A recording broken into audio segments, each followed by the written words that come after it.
अस्सलाम वालेकुम my YouTube family. सब कैसे हैं? उम्मीद है कि जी सब ठीक ठाक होंगे और बहुत खुश होंगे। ले जी, आज आपकी बहन आपकी खिदमत में फ़्रोज़न साग को तड़का लगाने की रेसिपी लेके आई है।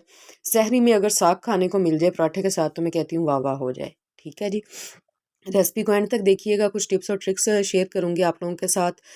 वीडियो पसंद आ रही है तो काइंडली लाइक कर दें, सब्सक्राइब कर दें चैनल को, ताकि मेरी हर नई वीडियो का नोटिफिकेशन आप तक पहुंचता रहे। ये देखें जी, सबसे पहले हमने देसी घी ऐड किया, उसमें छोटा सा प्याज लेके उसको थोड़ा साथ में 2 टेबलस्पून ऑयल ऐड कर देंगे। जैसे ही उसका थोड़ा सा कलर चेंज होगा तो हम जिंजर और ग्रीन चिली क्रश करके इसके अंदर ऐड कर देंगे। ये जी ग्रीन चिली ऐड होगी, इसको फ्राई करेंगे 5 मिनट्स तक।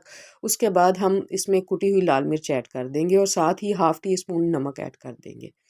ठीक है जी।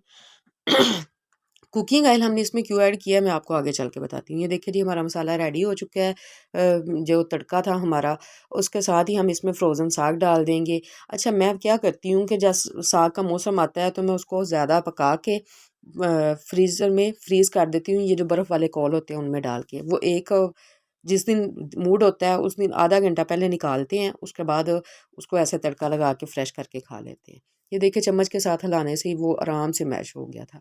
ये थोड़ा-सा पानी छोड़ेगा, इसलिए इसको प्रॉपर हमें कुक करना पड़ेगा ताकि इसका सारा पानी जो है वो खुश्क हो जाए और ऑयल जो है वो अपने किनारे छोड़ दे। ये देखिए, नहीं मैं आपको अभी दिखाती हूँ कि ऑयल ने अपने किनारे छोड़ने शुरू कर दिए हैं। अच्छा, ऑयल इसलिए डालते हैं कि जब देसी घी को अकेला हम ऐड करेंगे ना, तो वो कुक होकर ज़्यादा उसका टेस्ट चेंज हो जाता है। ये देखिए ज़रा, ये मैं आपको दिखा रही थी कि उसने ऑयल छोड़ दिया है। ठीक हो गया जी। ये हमारा तड़का रेडी हो गया।